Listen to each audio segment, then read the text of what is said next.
Welcome to Seeking Numina. I'm your host, Elise Wells, and I invite you to connect with the sacred wild within and around you through Numina, or sacred sites around the world, and the wisdom they hold. Together, let's remember the old ways, build relationships with land spirits, and dare to reach out to the fairies. The sacred wild is inviting you to dance in the moonlight. Will you answer their call?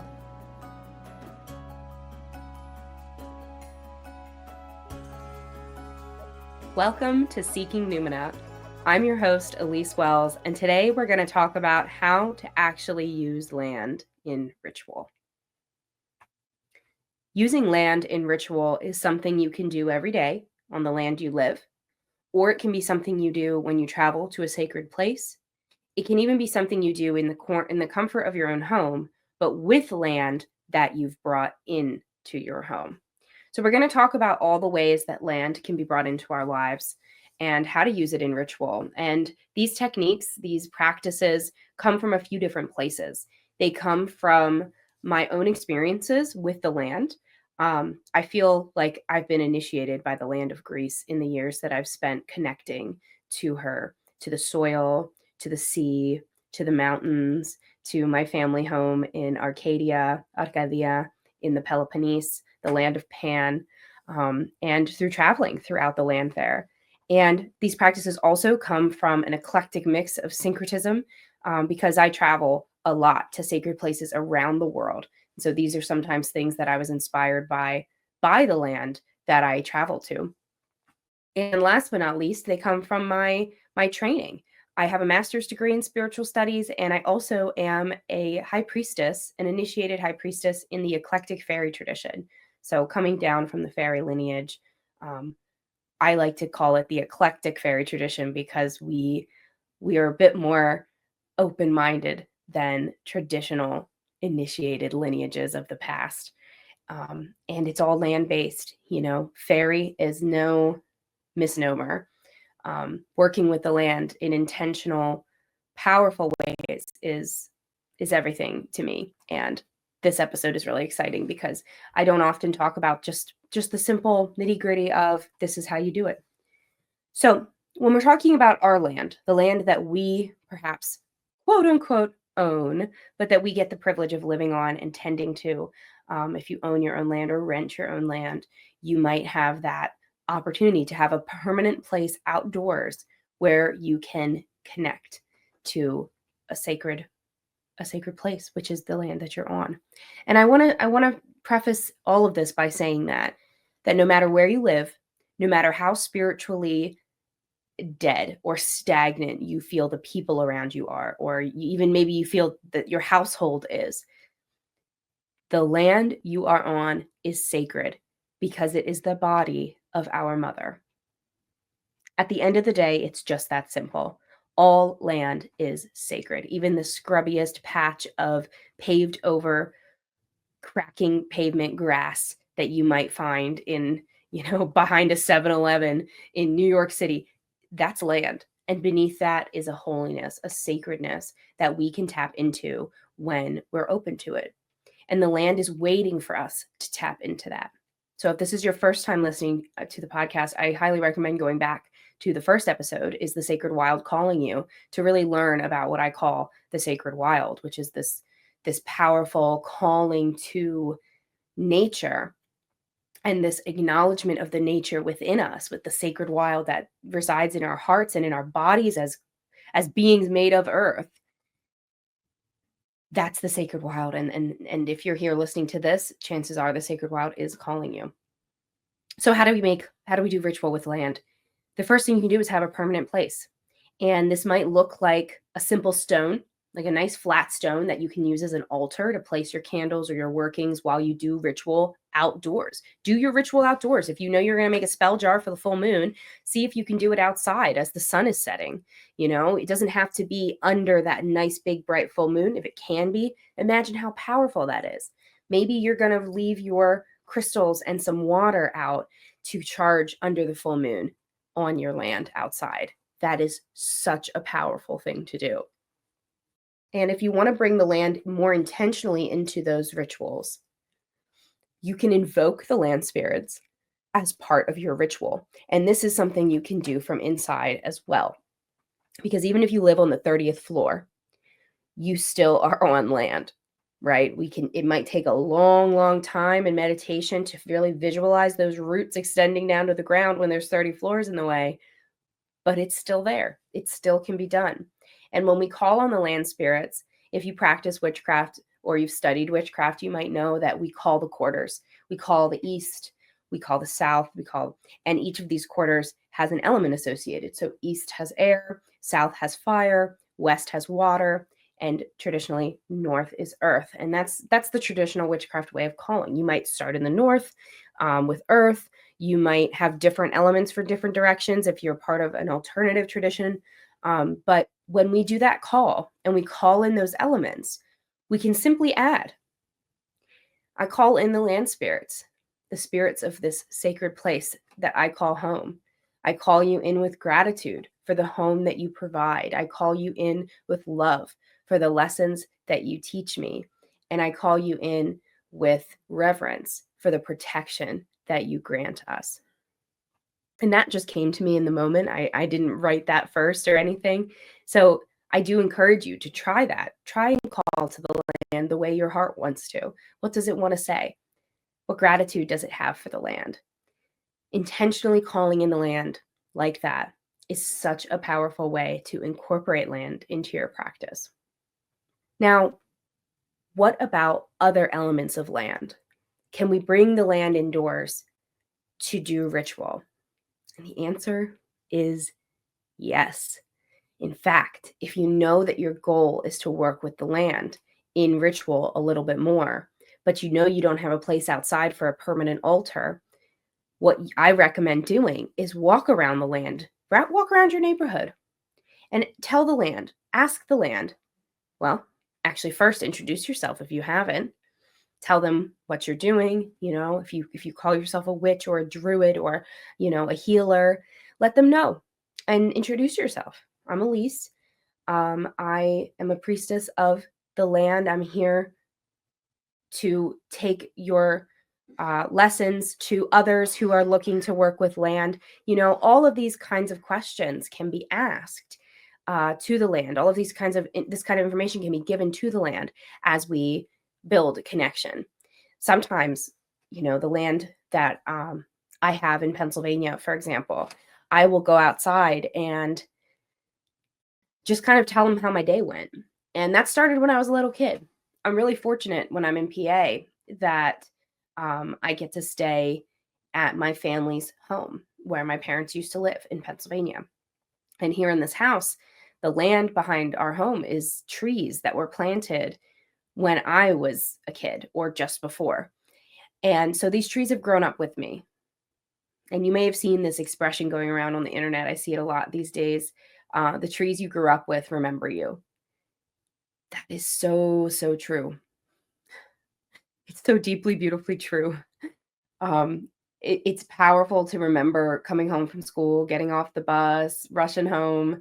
And if I had a bad day, I would go out to the trees and just tell them about it and just vent about it and just lay on the ground and just look up at the birds flying overhead and just let the land receive that.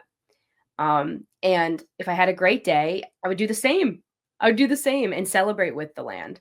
And when we do the same as adults, we forget these things. And as a kid, there was no part of me that was like, let me do this version of witchcraft. Like, it was just what I knew the land wanted from me. It was the relationship we built in such an authentically innocent way.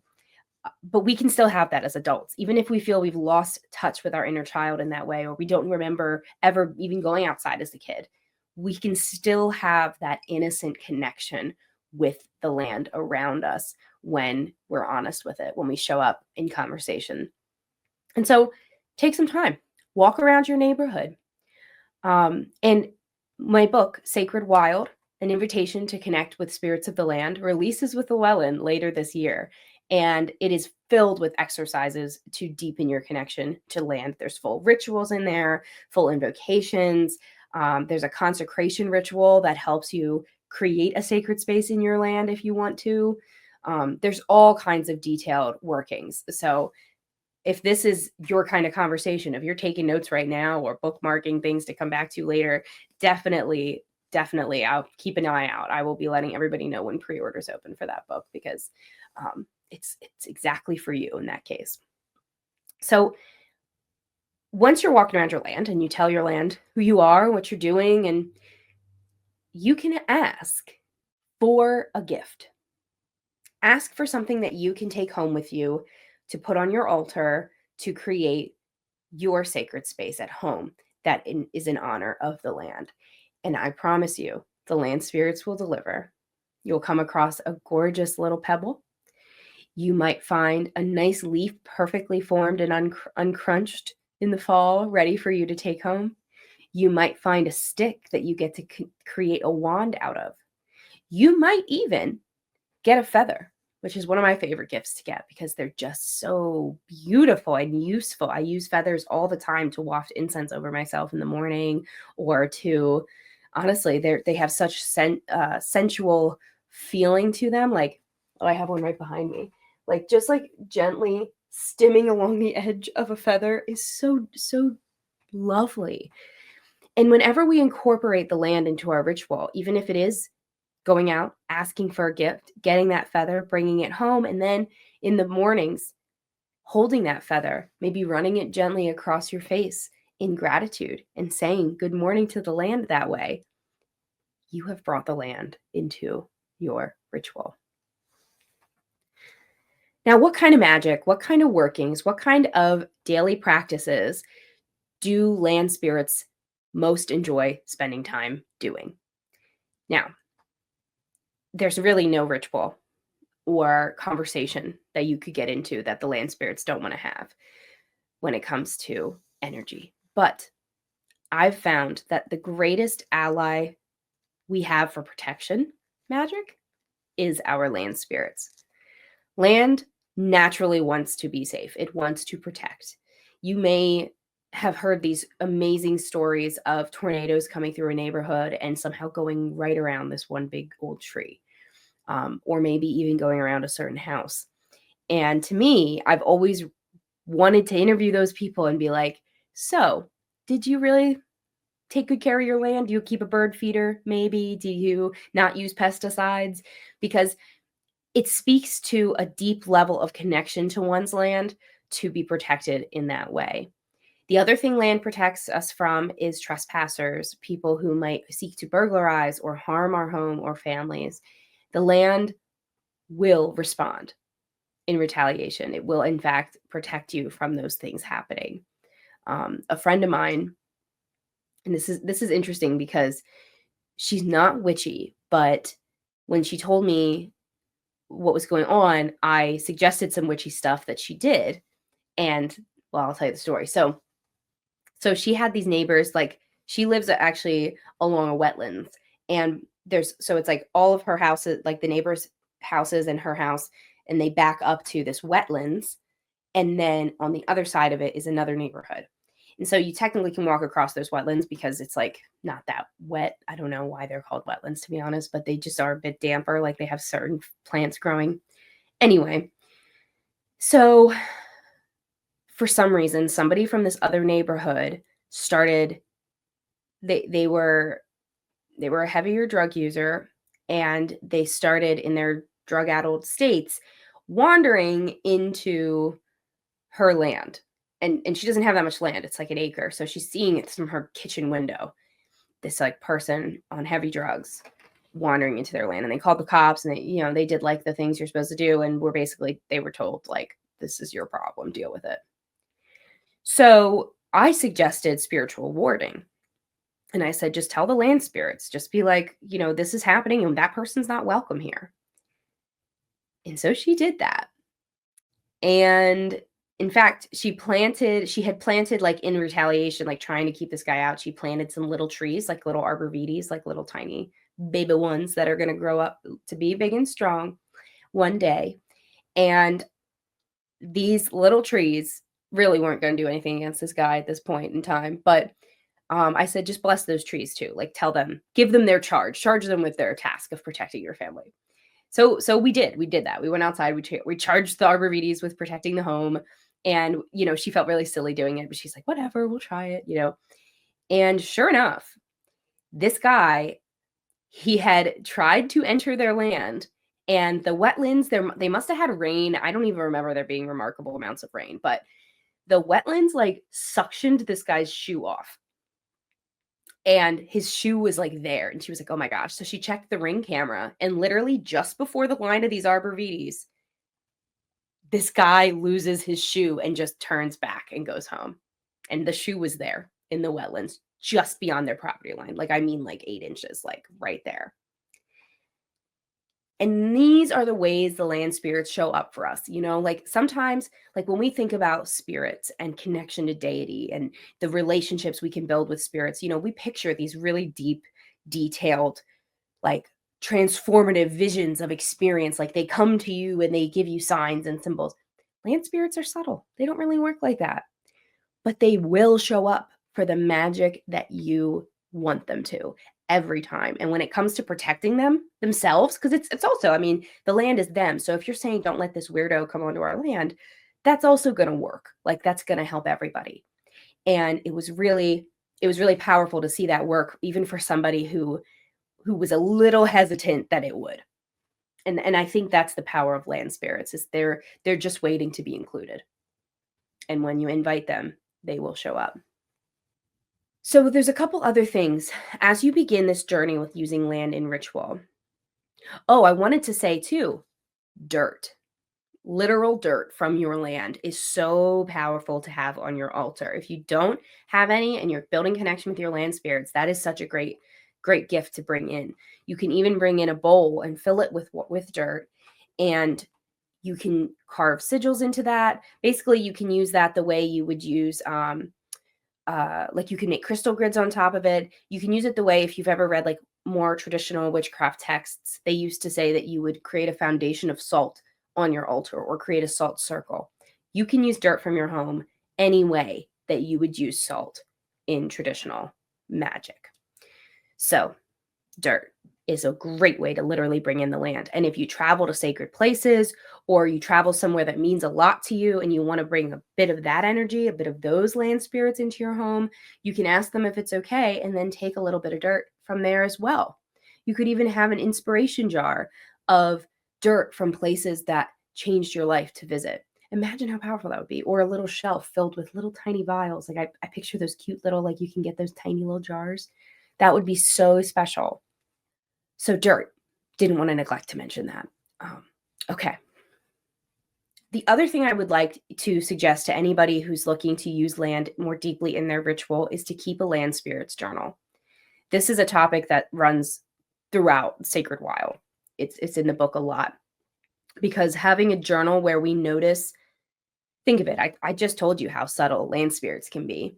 If we think we're getting a sign and we write it down, each time we think something, it could be small. It could be you were taking a photo and you thought to yourself, man, I just wish the wind would be or I wish the wind would change direction, for a better photo. And it does. Like that's the land. That's the land doing its part and to help you and show that it cares. So take notice of that stuff. Write it down. It doesn't have to be an extensive journal entry, just, the date and this happened. And then when you look back, you'll be able to see that the land was showing up for you. The other thing I like to do, and what I encourage you to do, and write this in your land spirits journal too, is look for signs of dialogue. When the land is trying to reach out to us, or we're reaching out to it and hoping it responds, we're basically instigating a dialogue, a conversation. We can further that conversation. We can begin it and continue it by looking for signs of that dialogue. Starting to build an alphabet, essentially, of meaning. So let me give you an example of what I mean. So I know in this land here, and this is where the familiarity with your land comes in too. Like you're basically going to build your own catalog of symbolism that's going to click or not click depending on what you're doing. So for me on this land, I know that there are deer that live in the woods. I know that they travel across a couple of the farms around here. And I know that if I see them and we make eye contact, they will usually give me a message. Sometimes it's a download, sometimes it's something subtle, like yeah, like gratitude, or sometimes they even give me a reminder of some yard work that needs to be done. It's very interesting. They'll kind of telepathically give me this little bit of a message. And I call them the emissaries of the land, animals that live on the land and have an active participation in the land's health and well-being. I call them the emissaries. And these emissaries are often sent on behalf of the land to speak for the land because they have more mobility. They have more they have physical form, they have eyes, they have all these mammal-like creature qualities that you and I share. And so these deer, I feel like the land sends messages to me through the deer that way. The other thing for you, that might be crows. It might be red-breasted robins. That was something else I was thinking about too, is like we had a neighbor across the way, because we live on a hillside, and across the way he plowed down like dozens of trees. Dozens. It looks like they got horses, and so they took out a forest for this field. And it was, I understand it's what has to be done sometimes, but there were hundreds of displaced vultures and crows that had been living in these very mature pine trees. These were like 30-foot pines. So I can't imagine their devastation. And that day, the day that I finally figured out that's what was going on, because I heard the chainsaw, and I looked across the way, and I finally figured out. But I woke up with like a strange anxiety that did not feel like my own. Like I thought it was a human in my life, like some family member or something, like was sick or something like that. That happens sometimes, waking up with premonitions like that. And I go downstairs and I'm making my coffee, and I say to my husband, "Let's go outside today for our coffee." It was a Saturday. I said, "Let's just go sit outside." He's like, "Why?" I was like, "I don't know." That's what intuition is sometimes, right? We don't know it all. So we go outside, and really quickly we realize like there is an unrest in the trees. Like the birds are just like, they're all sitting in a couple of our trees, but they're birds we've never seen before, vultures. And they pick up and fly to another set of trees in our neighbor's yard. These are pines now. So we have like ash and birch and oak, maple, like traditional wooded trees in North America. And then my neighbors have these like conifers. So these massive swarths, probably hundreds, probably I would say 70 to 200 of these birds are flying between these two groves of trees. And I call out to them. My husband's laughing at me, but I do it anyway. I call out to them. I say, "Hey, you guys can stay here.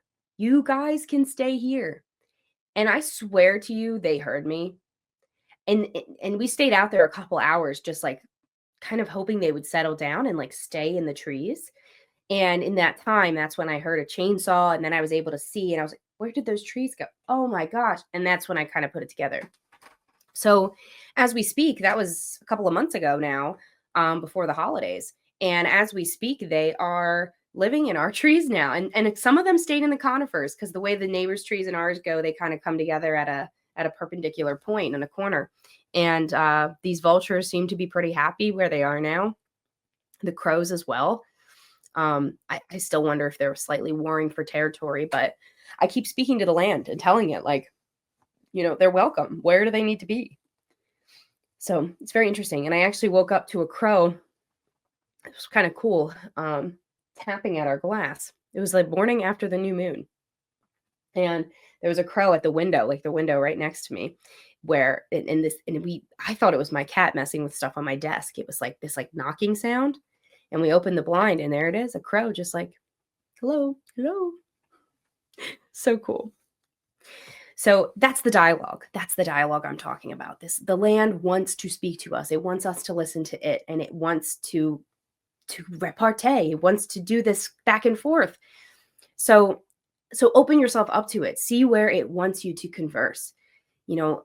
Ancient earth-based practices are are something I'm always hunting for. I'm always looking for everywhere I travel in the world, in Greece, and I'm asking the land, hey, try to remember thousands of years ago. For you, land, this wasn't so long ago. You're millennia old. What was it like? What were they doing? And I'm always asking the land, show me what they were doing. And the land will show me sometimes, it'll give me a drum beat, or it'll give me a small vision of this or that the ancients were doing. And it's enough to inform my practice, and enough to allow me to inform you so that you can try these things at home. And what I've taken away from all of it is that land-based work is not complex, actually. It's not difficult. It doesn't require, you don't have to be a woodsman or a hunter to be a land-based practitioner. You don't have to learn how to carve wood or create your own runes or anything like that. It can be all of those things. If that's how you are going to show your dedication, by all means, if that's your calling. But land actually is asking us for simple things, for a good morning, for a good night, for some time on a Saturday morning for you to observe the birds and figure out what's going on. And when we open ourselves up to that conversation, when we truly have an animist's heart, it is amazing the way the land will start to show up for us, and the way that we will be blessed by the land's gifts. And I hope that if you are just now beginning to embark on your land spirits journey and you would like more resources, you can join us over on Patreon, support Seeking Numina and all of the content that I create. I have over 300 rituals there. Most of them are very much about land connection. There might be others that you like too. I do exclusive videos. I do all kinds of content over there on Patreon. And when it comes to these earth-based practices, these initiations by the land, and these tools that I'm taught by the land, you can learn these with me in workshops and containers. I've got all sorts of containers throughout the year. And if you're interested in any of those, you can visit seekingnumina.com and check out all the programs that I've got. I also do tarot readings and all sorts of things, but I really am thankful that you're here listening to this podcast. Thank you for Seeking Numina with me. And I hope to hear from you, to see you around in some community spaces. And I hope that you find the enrichment and protection that land can offer. Blessed be. Thank you for Seeking Numina with me today. Join me at patreon.com/Elise Wells to support this show and get access to a library of rituals, exclusive videos, meditations, and more. To learn more about my upcoming retreats, book a tarot reading, or learn with me in workshops, classes, or mentorship, visit seekingnumina.com.